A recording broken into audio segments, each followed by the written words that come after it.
The 5th century BC statues have lived in the British Museum since 1816, after they were removed from the Parthenon Temple on the Acropolis in Athens by the aforementioned Scottish nobleman Lord Elgin, the then ambassador to the Ottoman court. Beyond right and wrong, the Greeks understand the exposure that the British Museum provides. The Greek Prime Minister is even willing to work out an exchange program that would loan the museum higher profile cultural treasures in exchange for the return. But it's unclear whether the British Museum is ready to budge. For an institution like the British Museum, it can be a scary proposition. A series of high-profile returns could lead to questions about the entire collection, which could eventually threaten the museum as a whole. Hong Kong's M+ Museum opened this week after heightened anticipation from years of delays. There were various construction delays, including the global pandemic, but the museum is now ready to swing its doors wide open to the cultural elite. The new building is massive. With more than 700,000 square feet of exhibit space, the museum is placing itself in the company of institutions like MoMA, Tate Modern, and the Centre Pompidou. If you know anything about the geography of Hong Kong, you'll wonder where you could possibly squeeze that size of structure. The answer is backfill. The museum is built on land that just a few years ago was part of Victoria Harbour.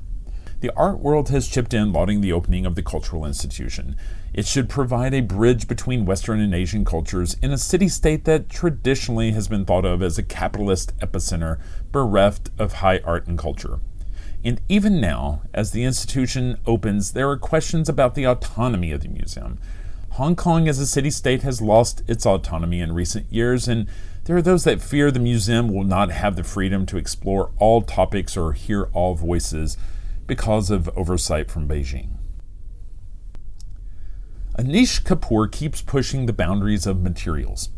The artist is known for pushing tons of waxy red pigment through the doorways of the Royal Academy in 2009, with the extrusion leaving a thick trail of red in its wake.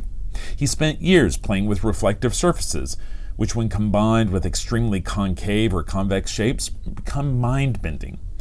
Most recently, he came under scrutiny for buying the exclusive rights to the world's blackest black, Vanta Black.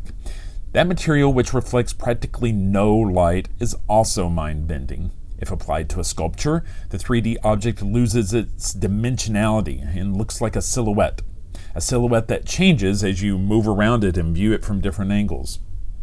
The audacity of Kapoor to exclude all other artists from the material led artist Stuart Semple in 2016 to commission the world's brightest pink, with a promise from the manufacturer that everyone can buy it, except Anish Kapoor.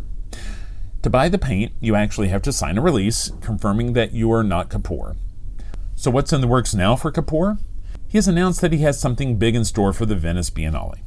He won't give us the details, only that it involves nanotechnology. Well, nanotechnology involves customizing materials at the molecular level. So what should we expect? It could be a couple of things. Either we will be viewing the world's smallest paintings or sculptures, viewable only through an electron microscope, seriously, or Kapoor has used nanotechnology to create a material or surface incapable of being created in the natural world. For example, in the natural world, materials, even the most pristine, always have some level of imperfection. But with nanotechnology, materials are knitted together at the molecular level with unbelievable precision. Love him or hate him, I can't wait to see what the Willy Wonka of the art world will be pulling out of his hat. That's all the time we have for this week. You've been listening to Art Sense. You can find the show on Apple Podcasts, iTunes, Google Play, Stitcher Radio, Spotify, or your favorite podcast app.